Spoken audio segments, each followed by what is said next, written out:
Hi, this is Spiro with NewsBud. Today we're going to talk about a topic that has been long regarded as conspiracy theory. This is geoengineering, solar radiation management, more commonly known as chemtrails. Now, geoengineering is the artificial modification of the Earth's climate systems through two primary ideologies, solar radiation management and carbon dioxide removal. Now, solar radiation management is a method of controlling the sunlight before it reaches the planet. And we can commonly see this through atmospheric aerosol injection. In other words, aircraft spraying aerosols into the atmosphere. Now, joining us today to talk about this topic is James Corbett of CorbettReport.com. James, welcome. Thank you for having me. Now, recently you had covered this topic on your site, and I want to expand upon the subject and get your take on geoengineering. Now, James, where do you stand on this chemtrail business? Is this strictly tinfoil hat material, or is there something else taking place here? Well, we know documentably and on the record that since the creation of the commercial cloud seeding industry, there has been work towards weather manipulation and climate control that's been going on in public venues like GE Labs, but of course also in military research programs. And we do know about the weather manipulation that was attempted at various times, for example, in the Vietnam War, attempting to flood the Ho Chi Minh Trail. So we know that this has been certainly researched and has been at least attempted to be used in various contexts before. And we know that it continues to come up as a topic of interest and conversation on the national and international level. And in fact, the idea of controlling the weather or manipulating the weather is, again, identifiably and documentably on the record in various U.S. government research programs and special advisory committees to the president going back to the late 1950s and into the 1960s. There was a lot of work going on at that time. That work did not stop, but it certainly has taken on various different venues, including some not necessarily obvious venues in recent years, including the establishment of a Center for Climatic Research at the CIA, of all places, where it started in 2009. So there are obvious security interests at play here, and it would be naive to think that the latest cutting-edge technology is not being used at least to attempt to manipulate weather, and there is certainly room for debate over how successful this is or whether or not this is successful at all, but I think it's quite documentably very much something that is a research interest and is happening to some extent right now. Well, I'd have to agree with you on that, James. I was myself in the aerospace industry for 11 years, and it's been a topic that I've followed for some time. I myself have observed two different types of emissions that have been emitted from aircraft, one being the contrail or condensation trail that would disperse rather quickly, the other one being what's referred to as the chemtrail, the one that lingers around for hours and eventually kind of turns into this haze that covers the skies. Now, they're in Japan. I know you're in Japan. I'm on the west coast of the U.S. Do you see these type of contrails or chemtrails in your skies there? I have certainly witnessed a perfectly sunny, beautiful blue sky being literally painted over by a passing aircraft over the course of a few hours, turning the blue skies into completely gray and murky skies. I've watched that happen with my own eyes, yes. Well, yes, it is a program that seems to be taking place around the world, definitely. And we've seen this topic, as you stated, pop up all over the place, everywhere from government white papers to research papers, congressional committees. We've even seen JFK touch on this subject back in 1961 when he addressed the UN General Assembly. We shall propose further cooperative efforts between all the nations in weather prediction and eventually in weather control. More recently, we have seen CIA Chief John Brennan talk about geoengineering with the Council on Foreign Relations. Another example is the array of technologies, often referred to collectively as geoengineering, that potentially could help reverse the warming effects of global climate change. One that has gained my personal attention is stratospheric aerosol injection, or SAI, a method of seeding the stratosphere with particles that can help reflect the sun's heat in much the same way that volcanic eruptions do. So if this topic is being discussed within the highest levels of government, why is this still being regarded as conspiracy theory? Like so many other government programs of security interest and things that are interesting to the military establishment and the intelligence establishment, it certainly serves those security interests more to be able to poo-poo this type of talk. Oh, well, of course no one would do this, because then obviously they can deny that it is happening. But there was an interesting event, speaking of the director of the CIA talking about geoengineering at the CFR, there was an interesting event last year where a climate scientist named Alan Robock wrote an editorial in The Guardian where he admitted that in 2011, two people working for the CIA, consultants for the CIA with a group called Logistics Management Institute, got in touch with him specifically trying to find out, quote, if another country were trying to control our climate, would we be able to detect it? Which is an interesting enough question in and of itself, because of course that seems to be an admission that they certainly think it is feasible that that is happening, whether or not that is actually happening, but they certainly think it is feasible. But also, as Alan Robock warns in that op-ed piece that is, again, it's up on The Guardian, quite mainstream publication, he suspects that they're not really that concerned about whether they can detect another country doing it to the United States.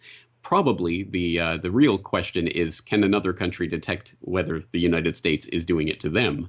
And that's the way in which he reads this. And he does ring the alarm bell about the CIA creating their Center on Climate Change and National Security and talking about geoengineering in Congress, for example, in 2012, when they had to disclose some of their interest in this subject. And it continues to spill out. And now John Brennan is openly talking about it.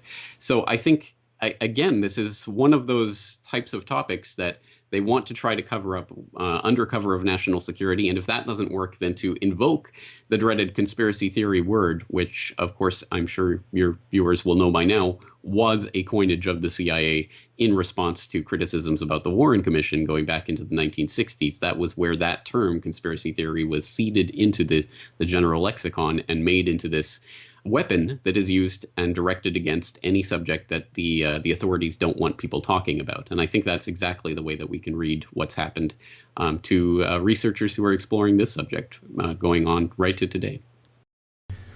Well, that's a great point, James. Thank you for bringing that up. I mean, it's definitely a form of psychological warfare that is being put out there. Now, what's interesting to me is recently we have seen with the implementation, the rollout of the 2030 Agenda, and the first time ever for international climate laws being implemented through the Paris climate talks there. So we have this talk of solar radiation management, geoengineering, manipulating the weather, even weather warfare, but then we see these same groups and institutions and governments lobbying and pushing for this type of global international law when they themselves play a heavy hand in manipulating or controlling the weather, per se. So how does that play in here? I mean, where do we fit in there now? Are we to trust the UN and their international laws and global climate tax when they themselves can manipulate the weather? I would hope that observant viewers would not need to be told that we have to question the motives of the people who claim to be saviors of humanity. We've seen this time and time again, public scares being whipped up in order to basically provide solutions that were always intended in the first place and that generally serve to benefit oligarchical interests, corporate interests, or interests that are tied in with the government and security centers. I mean, as an example, the reefer madness scare that caused the criminalization and prohibition of marijuana, which of course served the interests of those who would have had to have competed with hemp and all of its various uses, can suddenly criminalize it because of the public hysteria. It had nothing to do with protecting the public health or safety, as we now know, and as we are starting to reverse those decisions that were made all that time ago. Similarly, I think we have to at least, even if we were to accept the climate science as settled, we would have to at least interrogate the motives of the people who are claiming to save us from this supposed threat to humanity.